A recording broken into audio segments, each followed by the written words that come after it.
আসসালামু আলাইকুম, সবাইকে আমন্ত্রণ জানাচ্ছি চ্যানেল আই সংবাদে। এখনকার সংবাদ আয়োজন নিয়ে আপনাদের সাথে আছি আমি ফাবলিহা বুশরা। শুরুতেই চলুন দেখে নিই সুপার ফ্রেশ সয়াবিন অয়েল সংবাদ শিরোনাম।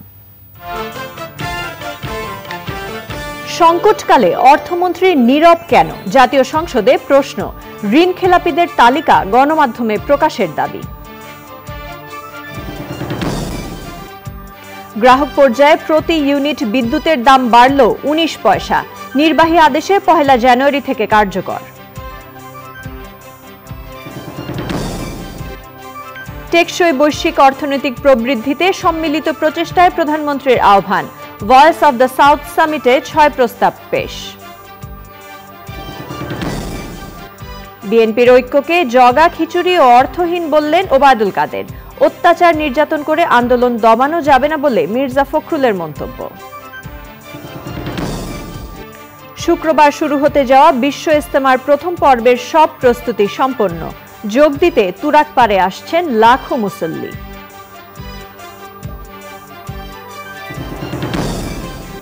এবং শিক্ষা উপকরণের দাম অস্বাভাবিক বৃদ্ধিতে অভিভাবক ও শিক্ষার্থীদের ভোগান্তি চরমে।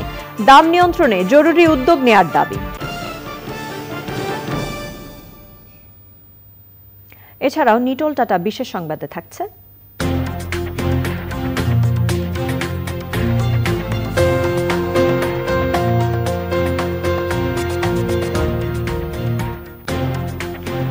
ব্রয়লার মুরগির মাংস নিরাপদ এবং ঝুঁকিমুক্ত ঘোষণার খবর।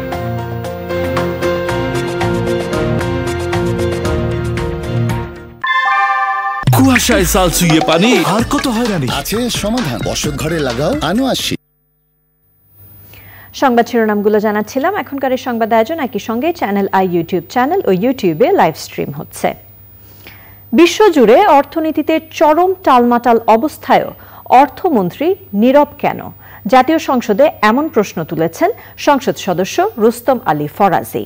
জাতীয় সংসদে রাষ্ট্রপতির ভাষণের উপর আলোচনায় ওই সংসদ সদস্য বলেন, ব্যাংকের টাকা লুটপাট হচ্ছে, প্রভাবশালীরা ক্ষমতার দাপট দেখিয়ে বছরের পর বছর ঋণ খেলাপি থাকছেন, বিদেশে টাকা পাচার করছেন। এমন পরিস্থিতিতে অর্থমন্ত্রী কিভাবে এত নির্ভর আছেন? বিস্তারিত জানাচ্ছেন রিজভিন আব্বাস। নিরুত্তাপ সংসদে হঠাৎই ক্ষোভের কথা বলতে গিয়ে অর্থমন্ত্রীকে দায়বদ্ধ করলেন সংসদ সদস্য রুস্তম আলী ফরাজি। প্রধানমন্ত্রী শেখ হাসিনার একক নেতৃত্বে যদি সব চলে, তাহলে অন্য মন্ত্রী কিংবা প্রশাসনের বড় কর্তাদের কি কাজ, সেই প্রশ্নও তোলেন তিনি। অর্থমন্ত্রী সাহেব আজকে শেয়ার বাজার নিয়েও কথা বলে না, এবং আমাদের ব্যাংক নিয়েও কথা বলে না, আর্থিক অবস্থা নিয়েও কথা বলে না, রিজার্ভ নিয়েও কথা বলে না, রেমিটেন্স নিয়েও কথা বলে না, এবং প্রণোদনা নিয়ে কথা বলে না। Why he is keeping silence? আমি জানি না। সে একজন সজ্জন ব্যক্তি, একজন বিদ্বান ব্যক্তি, একজন পারদর্শী ব্যক্তি, একজন অভিজ্ঞ ব্যক্তি, একজন জনপ্রিয় ব্যক্তি, একজন অত্যন্ত অমায়িক ব্যবহারের ব্যক্তি। তাকে সম্মান না করে পারা যায় না। তিনি কেন নীরব? উনি কেন নীরব? ওনাকে তো জবাব দিতে হবে, ওনাকে তো বিতর্কে অংশগ্রহণ করতে হবে, ওনাকে আশাবাদী করতে হবে, ওনাকে জাতিকে বুঝাতে হবে কারা অপপ্রচার করে বেড়ায়। জবাবটা দেবে কে? মাননীয় অর্থমন্ত্রী মহোদয়। কিন্তু অর্থমন্ত্রী মহোদয় বলে নাই। কেন বলে না আমি জানি না, এই জন্য আমি ফেটাব। তা আমি ওনাকে আশা করি উনি এর ব্যাখ্যা দেবেন। ব্যাংক খাতে অনিয়ম লুটপাট নিয়ে কথা বলতে বলতে ক্লান্ত। তারপরও অর্থমন্ত্রী কেন দায়ীদের বিরুদ্ধে ব্যবস্থা নেন না, ক্ষোভ জানান সংসদ সদস্যরা। ব্যাংক নিয়ে অনেকবার আমরা কথা বলেছি মাননীয় স্পিকার, এখন আর বলতে ইচ্ছে করে না। আমার ওই ফিরোজ ভাই অনেকবার বলেছে, আমি অনেকবার বলেছি, অনেকে বলেছে। এখন অনেকবার বলে আমরা টায়ার্ড। আমরা বলছি যে টাকার ন্যায় কেমন করে, ব্যাংকের অফিসার ছাড়া এই টাকা কেমন করে তোলে? ম্যানেজার জানে, জেনারেল ম্যানেজার জানে, এমডি জানে, বাংলাদেশ ব্যাংকের গভর্নরের যে মেশিনারি আছে অথবা ওনার যে ম্যান পাওয়ার আছে, তারা কেউ না কেউ জানে। কিন্তু এভাবে ফ্রি স্টাইলে টাকা ঋণ খেলাপি হওয়া যায় না। পরের টাকা দিয়ে ফৌজদারি, পরের টাকা নিয়ে যাবে ৯/৬ করে, আর সেই টাকাগুলো পাচার করবে। এটা আমরা মানতে পারি না। এটা আমরা বলবো এটা একটা সমস্যা। এই সমস্যার সমাধান করবে কে? আমাদের অর্থমন্ত্রী সাহেব। কিন্তু আপনি আপনার মেশিনারি ব্যবহার করুন। আপনি বলছেন দুদককে দিয়েছি, আপনি বলছেন সিআইডিকে দিয়েছি, আপনি বলছেন ডিবিকে দিয়েছি। এটা বললে হবে না। আমরা যারা অবৈধভাবে টাকা নিয়েছে সেই টাকা আদায় করার ব্যবস্থা নিতে হবে। মাননীয় অর্থমন্ত্রী সাহায্য নেবেন, শক্তিমান নেতা আপনার পাশে, আমার পাশে, সংসদ নেতা মাননীয় প্রধানমন্ত্রী শেখ হাসিনার পরামর্শ গ্রহণ করলে এই টাকা দেশে ফিরে আসবে, রাষ্ট্রের টাকা রাষ্ট্রে যাবে, জনগণের কাছে টাকা ফিরে যাবে। এটা আপনি করে প্রমাণ করে দিতে পারেন। সংসদ অধিবেশনে ছিলেন অর্থমন্ত্রী আহমদ মুস্তফা কামাল, তবে কোনো জবাব দেননি তিনি। Rizvi Nawaz, channel I, Dhaka.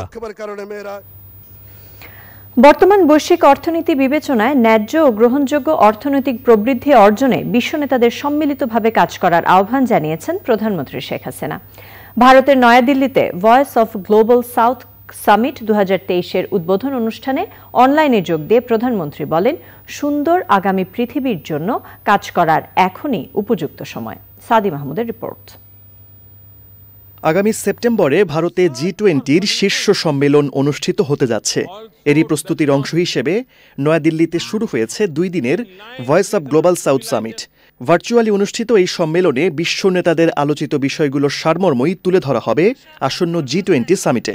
গুরুত্বপূর্ণ শীর্ষ এই সম্মেলনে বাংলাদেশকে আমন্ত্রণ জানানোর জন্য ভারতকে ধন্যবাদ জানিয়ে প্রধানমন্ত্রী শেখ হাসিনা বলেন, এই সম্মেলন বৈশ্বিক অর্থনীতিতে বাংলাদেশকে আরও ভালোভাবে যুক্ত হওয়ার অনন্য সুযোগ করে দেবে।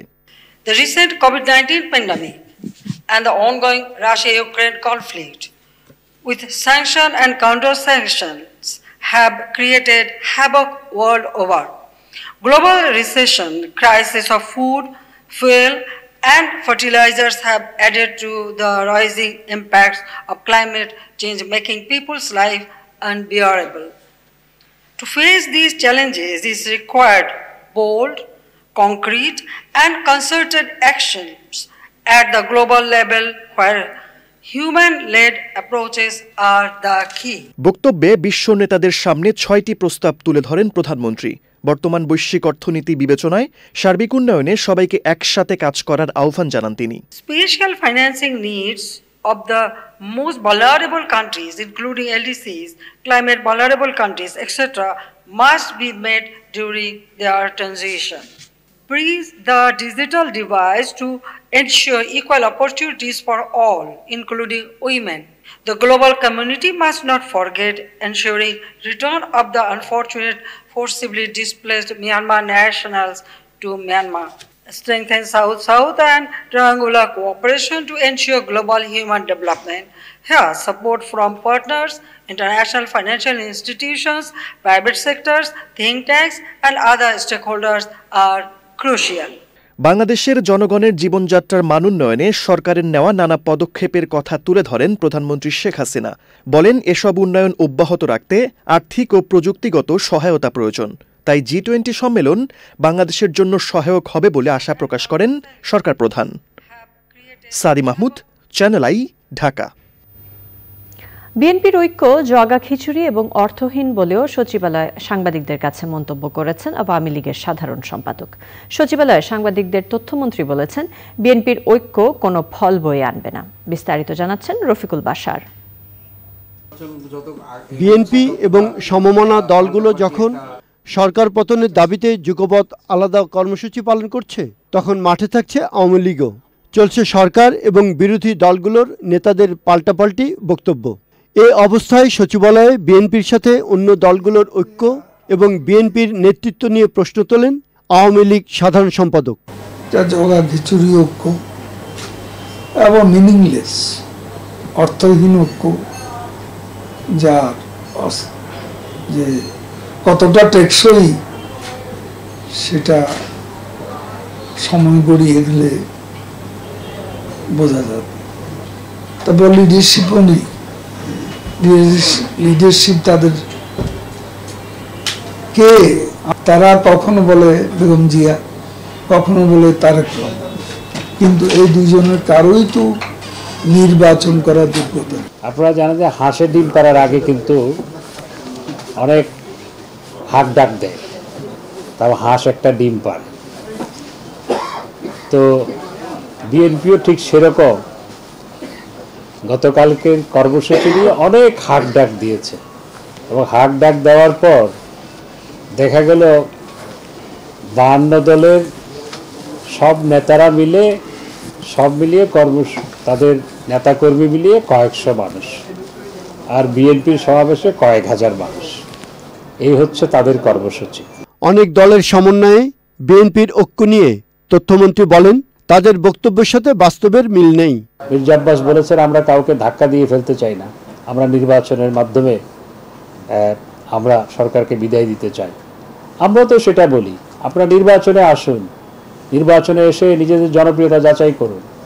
জনগণ যদি চায় তাহলে আমরা দেশ পরিচালনা করব, জনগণ যাদেরকে চায় তারা দেশ পরিচালনা করবে। বিএনপির আগামী দিনের কর্মসূচিতেও আওয়ামী লীগ সতর্ক পাহারায় থাকবে বলে জানান এই দুই আওয়ামী লীগ নেতা। Rafiqul Bashar, channel I, Dhaka. বুধবার বিএনপির গণ অবস্থান কর্মসূচিতে নানাভাবে বাধা দেওয়া হয়েছে বলে অভিযোগ করেছেন দলের নেতারা। গুলশান কার্যালয়ে সংবাদ সম্মেলনে তারা হুঁশিয়ারি দিয়ে বলেছেন, অত্যাচার নির্যাতন করে আন্দোলন দমানো যাবে না। তাদের দাবি, পতন নিশ্চিত জেনেই সরকারের নেতারা অসংলগ্ন কথা বলছে। রাহুল রায়ের রিপোর্ট। গণমিছিলের পর 10 দফা দাবিতে বুধবার ঢাকাসহ সবগুলো বিভাগীয় শহরে 4 ঘণ্টার অবস্থান কর্মসূচি পালন করেছে বিএনপি। এই দাবিতে একাত্মতা ঘোষণা করা অন্য কয়েকটি রাজনৈতিক দলও আলাদাভাবে অবস্থান কর্মসূচি করেছে। বিএনপির অভিযোগ, এমন কর্মসূচিগুলোতে নানাভাবে বাধা দেওয়া হচ্ছে। অনেকগুলো স্থানে তারা হামলা চালিয়েছে বর্বরোচিতভাবে। সেই হামলায় অনেকে আহত হয়েছে। আপনার যে কোনো ফ্যাসিবাদী বা স্বৈরতান্ত্রিক বা আপনার একনায়কতান্ত্রিক যে সরকারগুলো থাকে, যারা নির্বাচিত হয় না, জনগণের সঙ্গে যাদের কোনো সম্পর্ক থাকে না, জনবিচ্ছিন্ন হয়, যখন জনগণ প্রতিবাদ করতে শুরু করে তখন এই ধরনের সরকারগুলো তারা আরও বেশি আপনার আক্রমণাত্মক হয়, নিপীড়নমূলক হয়, নির্যাতন শুরু করে।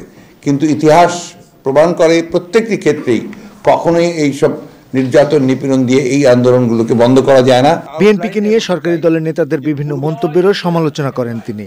যেদিন আপনার পাকিস্তান বাহিনী আত্মসমর্পণ করে আপনার সাবরমতী উদ্যানে, তার আগের দিনই এই এখন বলেছিলেন জং জারি रहेगा।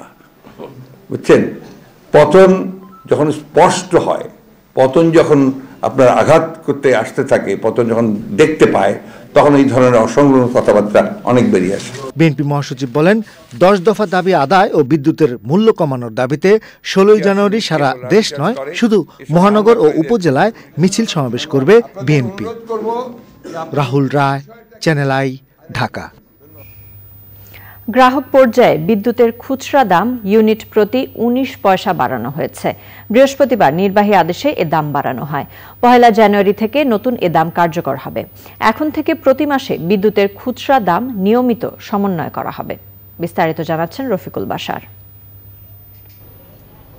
কয়েকদিন আগে করা অধ্যাদেশের ক্ষমতা বলে বিদ্যুতের দাম বাড়ানো হলো। Bangladesh energy regulatory commission BERC বিদ্যুতের দাম নিয়ে গণশুনানি করেছে। 15 জানুয়ারি পর্যন্ত সম্পূরক প্রস্তাবের সুযোগ আছে, কিন্তু তার আগেই সরকারের নির্বাহী আদেশে বিদ্যুতের দাম বাড়ানো হলো। নতুন দাম অনুযায়ী আবাসিকে 50 ইউনিট পর্যন্ত 3 টাকা 94 পয়সা, 75 ইউনিট পর্যন্ত 4 টাকা 40 পয়সা, 200 ইউনিট পর্যন্ত 6 টাকা 1 পয়সা, 300 ইউনিট পর্যন্ত 6 টাকা 30 পয়সা, 400 ইউনিট পর্যন্ত 6 টাকা 66 পয়সা, 600 ইউনিট পর্যন্ত 10 টাকা 44 পয়সা এবং 600 ইউনিটের বেশি 12 টাকা 3 পয়সা দাম নির্ধারণ করা হয়েছে।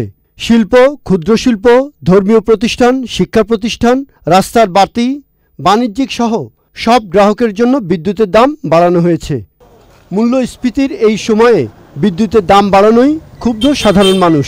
দ্রব্যমূল্যের পাশাপাশি তো সবকিছুরই দাম বাড়ছে, তো এই অনুযায়ী সরকার বিদ্যুতের দাম বাড়াইছে, এটা তো কিছু বলার নাই। অ্যাকচুয়ালি আমরা জনগণ চাইলে তার বাড়বে না, বা জনগণ চাইলেও কমবে না, এগুলো বলে আসলে লাভ নাই। এটা তো এখন তো অনেক টাফ ব্যাপার হয়ে যাইতেছে ব্যবসা চালাইতে, আমরা এটা প্রত্যাখ্যান চাইতেছি। আমরা যারা সাধারণ ভোক্তারা আছি তারা খুব বিপদের ভিতর পড়বো, তা সরকারের অবশ্যই এই দিকগুলি ভেবে দেখা উচিত। খালি এমনি বাড়তেছে, বাড়তে বাড়তে মানুষ আমরা যারা ভাড়া দিয়ে থাকি এখন ধরেন ঢাকায় থাকার মতো কোনো নেই। আমরা চাই যে বিদ্যুতের দামটা কমুক, সহনশীল অবস্থা আসুক বিদ্যুতের দাম, এত আমরা তো পারতেছি না। এলাকায় মধ্যবিত্ত আছে বা নিম্ন শ্রেণীর পেশায় যারা আছে, এটা যাতে একটু জীবনযাত্রা চলাতে এটা এলাকা সহজ হয়। নিম্ন শ্রেণীর মানুষ যথারীতি হিমশিম খাচ্ছে, তা আমি মোটেই সাপোর্ট করি না এই বিদ্যুৎ দাম বাড়ায়। আইন লঙ্ঘন করে দাম বাড়ানো হয়েছে বলে মনে করেন বিশেষজ্ঞরা।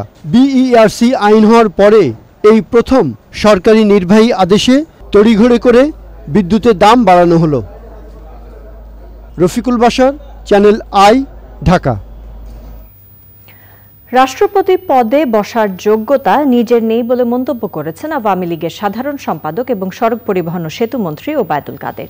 দ্বিতীয় মেয়াদ পূর্ণ করার পর সংবিধান অনুযায়ী মোহাম্মদ আব্দুল হামিদের আর রাষ্ট্রপতি হওয়ার সুযোগ নেই।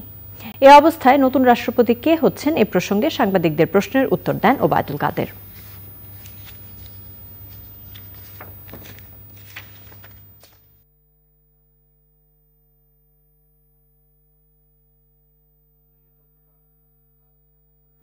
সেটা নিশ্চয়ই ভাবছেন, আমাদের সভাপতি আছেন, মাননীয় প্রধানমন্ত্রী আছেন, তিনি নিশ্চয়ই আলাপ আলোচনা করছেন, খোঁজখবর নিচ্ছেন এবং নিশ্চয় তার মাথায় কেউ থাকতেও পারে, সেটা তিনি তো এখনো বলেননি।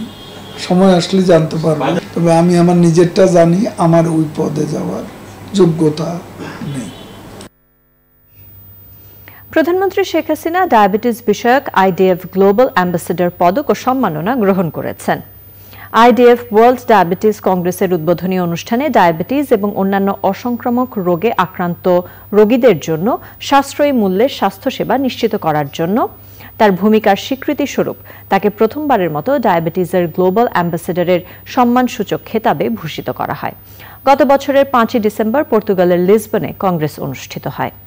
গণভবনে পররাষ্ট্রমন্ত্রী এ কে আব্দুল মোমেন ও পররাষ্ট্র প্রতিমন্ত্রী শাহরিয়ার আলম প্রধানমন্ত্রীর হাতে সম্মাননাটি হস্তান্তর করেন। পরে বাংলাদেশ আঞ্জুমানে আল ইসলাম এর সভাপতি মাওলানা হুসামউদ্দিন চৌধুরীর নেতৃত্বে একটি প্রতিনিধি দল প্রধানমন্ত্রীর সঙ্গে সাক্ষাৎ করেন। তারা কারিকুলাম ও শিক্ষা ব্যবস্থা সংক্রান্ত বিভিন্ন বিষয় নিয়ে আলোচনা করেন। 56তম বিশ্ব ইজতেমার প্রথম পর্ব শুরু হচ্ছে শুক্রবার। টঙ্গীর তুরাগ তীরে শেষ হয়েছে প্রায় সব আয়োজন। ইজতেমা মাঠে দলে দলে আসতে শুরু করেছেন দেশ বিদেশের মুসল্লিরা। নিরাপত্তায় ঢেকে দেয়া হয়েছে পুরো ইজতেমা এলাকা। রাসেল জামাদ্দারের ভিডিওতে চকর মালিথার রিপোর্ট। করোনার 2 বছর বিরতি দিয়ে এভাবেই টঙ্গীর তুরাগ তীরে দলে দলে আসতে শুরু করেছেন মুসল্লিরা। পথে পথে নানা ঝক্কি ঝামেলা সামলে দূর দূরান্ত থেকে ইজতেমা মাঠে হাজির হতে পেরেই সন্তুষ্ট মুসল্লিরা। আসছি আল্লাহকে এবং আল্লাহ এবং আল্লাহ রাসূলকে সন্তুষ্ট করার জন্য। আর বাংলাদেশও দোয়া করুন, আলাদা করে আল্লাহ আমরা সবাই আমরা সুখী মানাই দুঃখ আল্লাহ যাতে ভালো রাখে, যত দিন কামাই হতে সেদিনে। বিদেশি মুসল্লিরাও অংশ নেবেন ধর্মীয় এই জমায়েতে। এরই মধ্যে এসেছেন অনেকেই। Allohga shukr, o'zingiz nadiy axloq to'nglash uchun, ibodatlarni bekamlash uchun, iymon yurishga keldik. তাবলিগ জামাতের সদস্যদের স্বেচ্ছাশ্রমের ভিত্তিতে আয়োজন হলেও সরকারের বিভিন্ন সংস্থাও অংশ নেয় বিশাল এই ব্যবস্থাপনায়।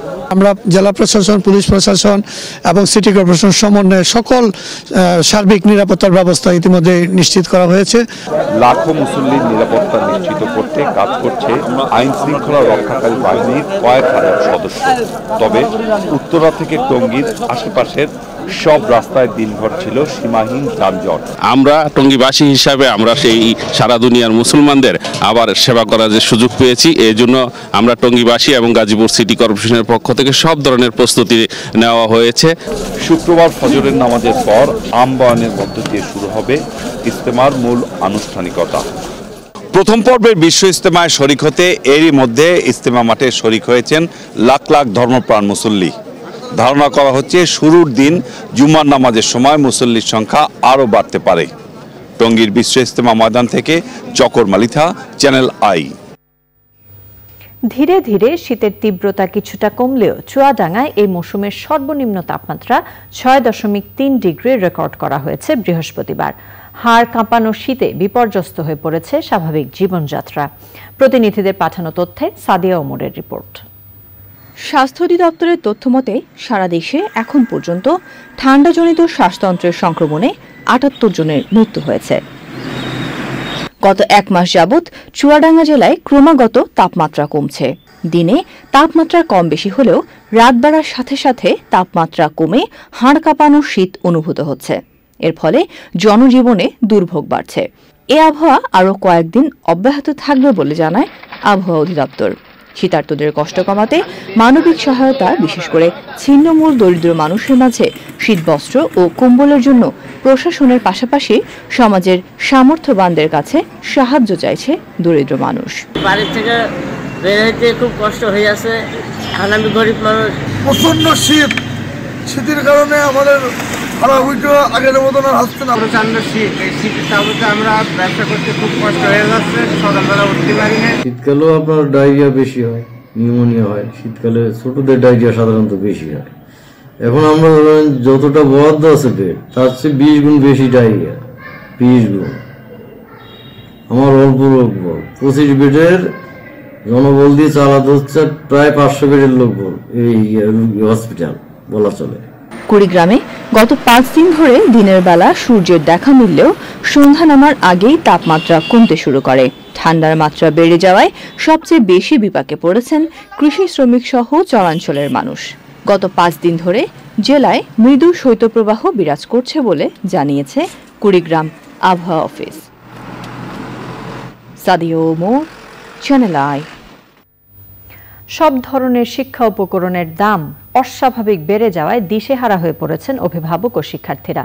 অভিভাবকরা বলছেন, এমন জটিল পরিস্থিতিতে দাম নিয়ন্ত্রণের উদ্যোগ নেওয়া জরুরি। আর বিশ্ববাজারে দাম বেড়ে যাওয়ার প্রভাব পড়েছে বলে মন্তব্য করেছেন ব্যবসায়ীরা। বিস্তারিত মোস্তফা মল্লিকের রিপোর্টে।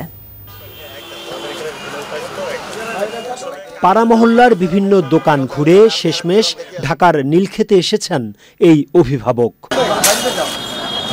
কিছুটা কম পাওয়ার আশায় এখানে এসেও কাগজের আকাশ ছোঁয়া দাম দেখে হতাশ তিনি। কোনো কোনো ক্ষেত্রে দ্বিগুণ, দেড়গুণ, একবার নিম্ন যেটা দ্বিগুণ, এবং এটা তো খুবই ব্যয়বহুল এবং আমাদের প্রত্যেকের জন্য খুব কষ্টকর ব্যাপার। খোলা কাগজ, বাধাই করা খাতা, রাবার, পেন্সিল, স্কেল, জ্যামিতি বক্স, স্কুল ব্যাগ, সব ধরনের বই। এক কথায় শিক্ষার এমন কোনো উপকরণ নেই যে যার দাম বাড়েনি।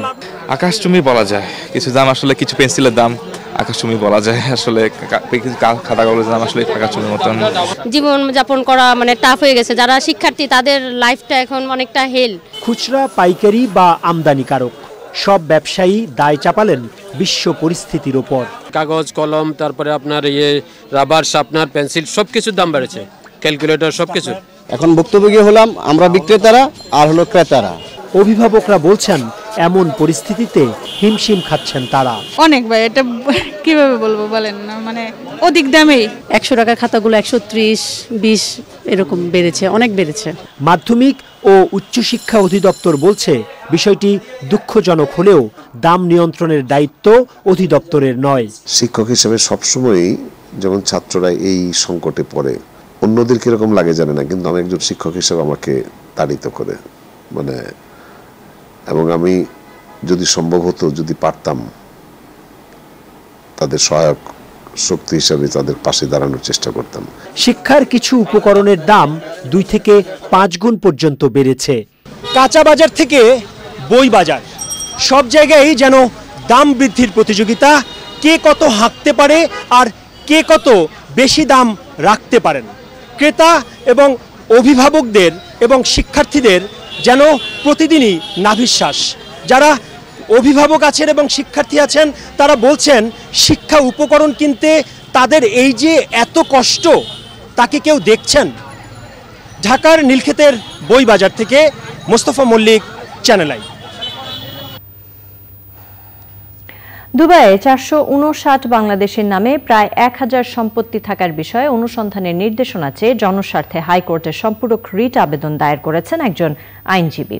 দুর্নীতি দমন কমিশন, বিএফআইইউ, এনবিআর, সিআইডি সহ সংশ্লিষ্টদের আবেদনে বিবাদী করা হয়েছে। 2 বিচারপতির হাইকোর্ট বেঞ্চ আবেদনটি শুনানির জন্য গ্রহণ করেছেন। বুধবার একটি জাতীয় দৈনিকে প্রকাশিত দুবাইয়ে 459 বাংলাদেশির হাজার প্রপার্টি শিরোনামে প্রকাশিত প্রতিবেদন সংযুক্ত করে এ আবেদন করা হয়। কাগজে কলমে এসব সম্পত্তির দাম $31.5 কোটি। ওই প্রতিবেদনের একাংশে বলা হয়, বিশ্বের বিভিন্ন দেশ থেকে প্রকাশ্য ও গোপনে বিপুল অর্থ দুবাইয়ে পাঠানো হচ্ছে। হাইকোর্ট আমাদেরকে বলেছেন যে এটি আবেদনপত্র আকারে নিয়ে আসার জন্য।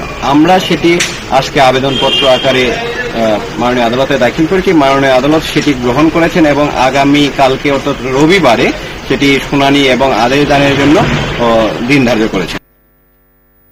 সংবাদের এই পর্যায়ে সময় হয়ে গেল অশোক লেল্যান্ড ইফাদ অটোস লিমিটেড বিরতির। এবং ব্যান্ড ও একক শিল্পীদের অংশগ্রহণে সাংস্কৃতিক অনুষ্ঠান সহ নানা আয়োজন। গত বছরের 21শে মার্চ ব্র্যাকের 50 বছর পূর্তি উদযাপনের ধারাবাহিকতায় এই আয়োজন বলে জানান আয়োজকরা। 9 থেকে 11 ফেব্রুয়ারি প্রতিদিন সকাল 11টা থেকে রাত 10টা পর্যন্ত উৎসব চলবে। সবচেয়ে বড় অ্যাক্টর অ্যান্ড চেঞ্জ মেকার হচ্ছে বাংলাদেশের মানুষ নিজেরাই, এবং তারা যে নিজেরা কিভাবে তাদের জীবন পরিবর্তন করেছে গত 50 বছরে এই দেশের পথ চলায়, সেইটাকে আমরা তুলে ধরতে চাই এবং সেইটাকে আমরা সেলিব্রেট করতে চাই। সুস্থ চলচ্চিত্র প্রদর্শনের মধ্য দিয়ে সংস্কৃতির বিকাশে বলিষ্ঠ ভূমিকা রাখতে শুরু হচ্ছে 21তম ঢাকা আন্তর্জাতিক চলচ্চিত্র উৎসব। নান্দনিক চলচ্চিত্র, মননশীল দর্শক, আলোকিত সমাজ এই স্লোগানে রেইনবো চলচ্চিত্রের আয়োজনে 9 দিনব্যাপী চলচ্চিত্র উৎসবের আয়োজন করা হয়েছে। ঢাকা ক্লাবে এক সংবাদ সম্মেলনে বলা হয়, চলচ্চিত্র উৎসবে 252টি পূর্ণদৈর্ঘ্য, 129টি স্বাধীন ও স্বল্পদৈর্ঘ্য 123টি চলচ্চিত্র প্রদর্শিত হবে। বাংলাদেশের চলচ্চিত্র প্রদর্শিত হবে 81টি, যার মধ্যে 69টি স্বাধীন ও স্বল্পদৈর্ঘ্য ও 12টি পূর্ণদৈর্ঘ্য। চলচ্চিত্র প্রদর্শনের পাশাপাশি বিভিন্ন দেশের নির্মাতা, শিল্পী, আন্তর্জাতিক চলচ্চিত্র ব্যক্তিত্ব উপস্থিত থাকবেন। সংবাদ সম্মেলনে আহমেদ মুস্তফা কামাল বলেন, দেশের চলচ্চিত্রকে এগিয়ে নিতে আন্তর্জাতিক পরিচালক, প্রযোজকদের সমন্বয়ে কর্মশালা ও আলোচনার আয়োজন রয়েছে। আমরা চাই এই ফিল্ম ফেস্টিভ্যালের মাধ্যমে বা এইগুলোর মাধ্যমে ফিল্ম কালচারটা ডেভেলপ করুক। আমাদের Dhaka university, Jagannath university, Stamford university, কবি নজরুল, গ্রিন ইউনিভার্সিটি, এগুলোতে ফিল্ম ডিপার্টমেন্ট আছে। এই স্টুডেন্টগুলো যখন বেরিয়ে আসবে তারা আরও ছবি করবে এবং বাংলাদেশের ফিল্ম কালচারটাকে আরও ডেভেলপ করবে।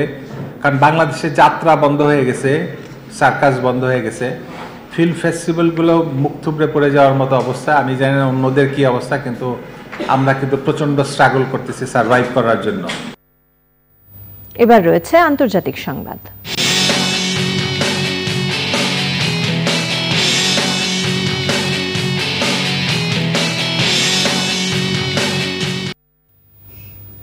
ইউক্রেনের সলেদার শহরে রাশিয়া ও ইউক্রেন বাহিনীর মধ্যে যুদ্ধ চলছে।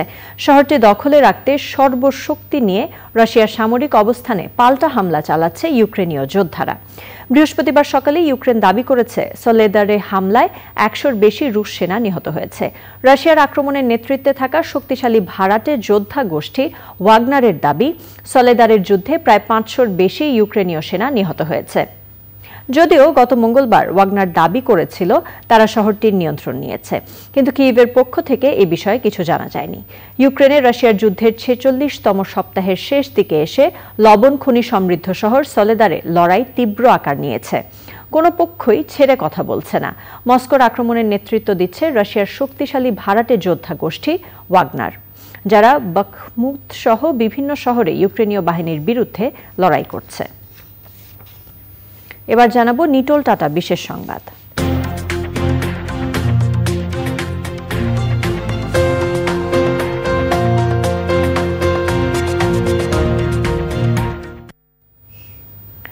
ব্রয়লার মুরগির মাংস, হাড় এবং গিলা কলিজায় অ্যান্টিবায়োটিক ও আর্সেনিক সহনশীল সীমার অনেক নিচে আছে।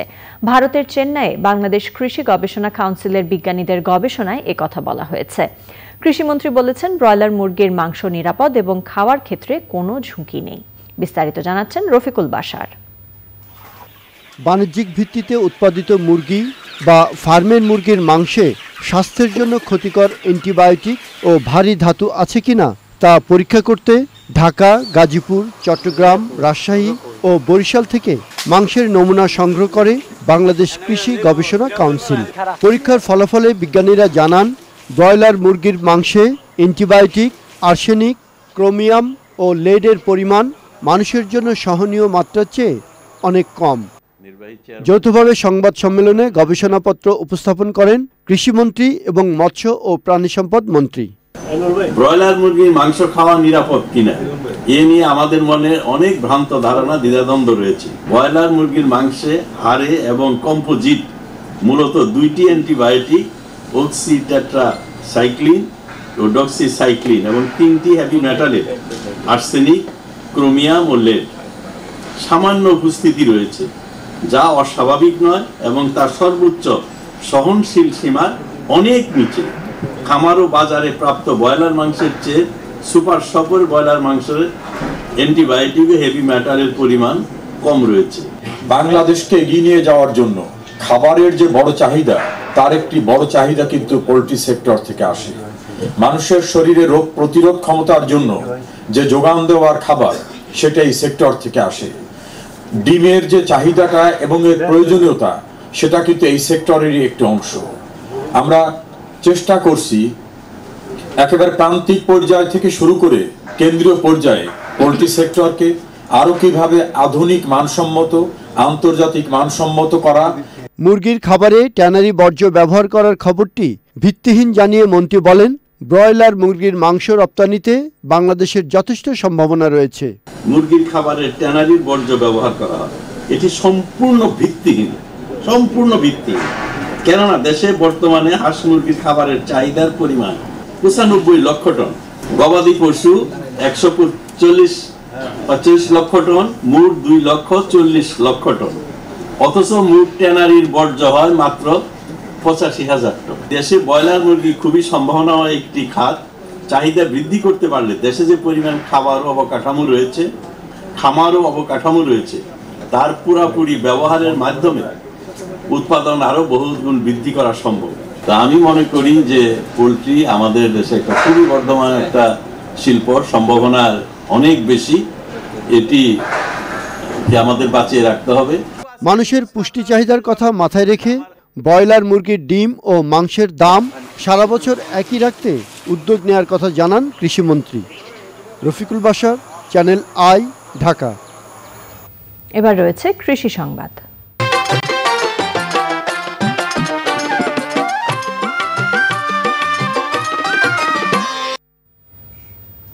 নরসিংদীতে সমলয় পদ্ধতিতে উচ্চ ফলনশীল জাতের বোরো ধান চাষ হচ্ছে। কৃষি প্রণোদনা কর্মসূচির আওতায় সমলয় পদ্ধতিতে চারা রোপণ কার্যক্রম চলছে। কৃষক বলছেন, নতুন এই প্রযুক্তি ও পদ্ধতিতে ধান উৎপাদন খরচ কমবে, বাড়বে ফলন। নরসিংদী থেকে সুমন রায়ের রিপোর্ট। নরসিংদীতে 2022-23 রবি মৌসুমে কৃষি প্রণোদনা কর্মসূচির আওতায় জেলায় 250 একর জমিতে সমলয় পদ্ধতিতে হাইব্রিড জাতের বোরো ধান চাষাবাদ শুরু হয়েছে। সমলয় চাষাবাদে প্রতি 50 একরে প্রায় 200 মেট্রিক টন ফলন পাওয়ার আশা করছে কৃষক। তেতে জ্বালা উৎপাদন আমরা কখনো দেখি না, এবার দেখলাম এবং আবার মেশিনের মাধ্যমে আমরা লাগাইতেছি। এটা একটা অত্যাধুনিক একটা ডিজিটাল পদ্ধতি। সমলয়ের মাধ্যমে করাতে আমরা দেখেছি 1 বিঘার মাধ্যমে এই 50 একর জমিনের মোটামুটি 20 তলাটা তৈরি করে ফেলাইতেছি। খরচর দিকটা হইলো কম, আবার দেখা গেছে ওই যে ধান যেটা এটা অনেক পামো, আবার হ্যাঁ আয় হইব অনেক। 4 উপজেলায় 50 একর করে ব্লক প্রদর্শনীতে আধুনিক যন্ত্র রাইস ট্রান্সপ্লান্টার দিয়ে হাইব্রিড জাতের বোরো ধানের চারা রোপণ করা হয়েছে। একসাথে চারা উৎপাদন, তারপরে জমি তৈরি, তারপরে পরিচর্যা সহ এবং কাটার সময় একসাথে কাটা যায়। আর এটিতে যে সুবিধাটা হলো যে পরবর্তীতে আমরা অন্য কোনো ফসল যদি করতে চাই সেটা সঠিকভাবে করতে পারবো। বিনামূল্যে সার, বীজ দেওয়া সহ আধুনিক কৃষি যন্ত্র ও প্রযুক্তি কৃষকের কাছে পৌঁছে দেওয়ার কাজ করছে জেলা প্রশাসন। যে সকল জায়গায় অনেক প্রান্তিক কৃষক আছে যাদের হয়তো বীজের অভাব রয়েছে, সেই ক্ষেত্রে কিন্তু বিনামূল্যে বীজও বিতরণ করা হচ্ছে। অর্থাৎ সর্বোপরি দেশে যাতে কৃষিতে যাতে উৎপাদন আরও অনেক বাড়তে পারে এবং আমাদের এই বৈশ্বিক পরিস্থিতিতে যাতে আমাদের কোনোভাবেই খাদ্য ঘাটতি দেখা না দেয়, সেই জন্য কিন্তু আমরা সর্বান্তভাবে চেষ্টা করছি। কৃষি মন্ত্রণালয়ের খামার যান্ত্রিকীকরণ প্রকল্পের আওতায় কৃষকদের 50% ভর্তুকি মূল্যে আধুনিক যন্ত্র বিতরণ কার্যক্রম চলছে। নরসিংদী থেকে সুমন রায়, চ্যানেল আই। এখন দেখবেন প্রকৃতি সংবাদ।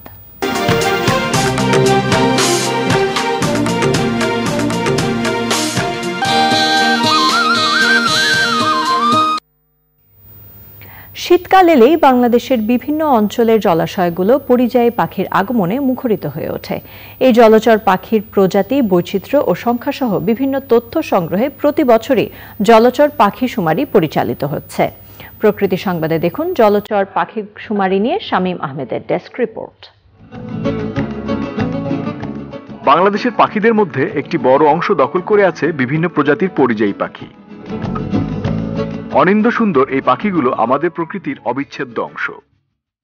শীতকালে আমাদের হাওর, বাওর, মোহনা, উপকূলীয় এলাকা এবং চরাঞ্চলগুলো পরিযায়ী পাখির কলকাকলিতে মুখর হয়ে ওঠে। পরিযায়ী পাখিরা পরিবেশের ভারসাম্য রক্ষায় গুরুত্বপূর্ণ ভূমিকা পালন করছে। কিন্তু বিভিন্ন কারণে দিন দিন এই পাখিদের সংখ্যা কমে যাচ্ছে। তাই জলচর পাখি রক্ষায় পৃথিবীব্যাপী নানা ধরনের সংরক্ষণ উদ্যোগ নেওয়া হয়েছে। জলচর পাখি শুমারি এই পাখিদের সংরক্ষণ কার্যক্রমের অংশ। প্রতি বছর একই সময়ে পৃথিবীর প্রায় 143টি দেশে স্বেচ্ছাশ্রমের ভিত্তিতে জলচর পাখি গণনার কাজ করা হয়।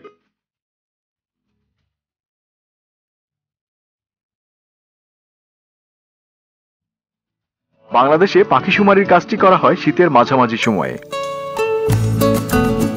পাখি শুমারির মাধ্যমে জানা যায় কোন প্রজাতির পাখির সংখ্যা কত এবং এই সংখ্যা বাড়ছে নাকি কমছে। এই তথ্যের মাধ্যমে বিপন্ন জলচর পাখিদেরও চিহ্নিত করা সম্ভব হয়। পাখি শুমারির মাধ্যমে প্রাপ্ত তথ্য উপাত্ত এই পাখিদের সংরক্ষণে ব্যবহৃত হলে রক্ষা পাবে বিপন্ন পাখিগুলো, পাশাপাশি পরিবেশের ভারসাম্য বজায় থাকবে। শামীম আহমেদ, প্রকৃতি ও জীবন ডেস্ক, চ্যানেল আই। জলচর পাখি শুমারি নিয়ে বিস্তারিত প্রতিবেদন দেখবেন আজ রাত 11:30 প্রকৃতি ও জীবন অনুষ্ঠানে। এবার পপুলার লাইফ ইন্স্যুরেন্স বাণিজ্য সংবাদ।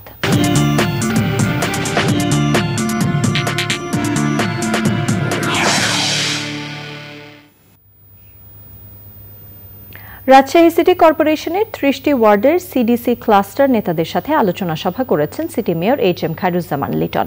কমিউনিটি ডেভেলপমেন্ট শাখা ও সিডিসি টাউন ফেডারেশনের আয়োজনে মতবিনিময়ে প্রধান অতিথির বক্তৃতায় মেয়র বলেন, নারীর ক্ষমতায়ন ও আত্মকর্মসংস্থান সৃষ্টি সহ প্রান্তিক জনগোষ্ঠীর জীবনমান উন্নয়ন ভিত্তিক এ প্রকল্পটি রাজশাহী মহানগরীতে ভালোভাবে চলমান রয়েছে। এ প্রকল্পের আওতায় গৃহহীনদের ঋণ দেয়া, ব্যবসায়িক অনুদান এবং শিক্ষা সহায়তা দেওয়াও অব্যাহত রয়েছে। প্রকল্পের কার্যক্রম শেষ হলেও গঠিত তহবিল দিয়ে এরই মধ্যে প্রান্তিক জনগোষ্ঠী কল্যাণ সমিতি গঠন করা হয়েছে।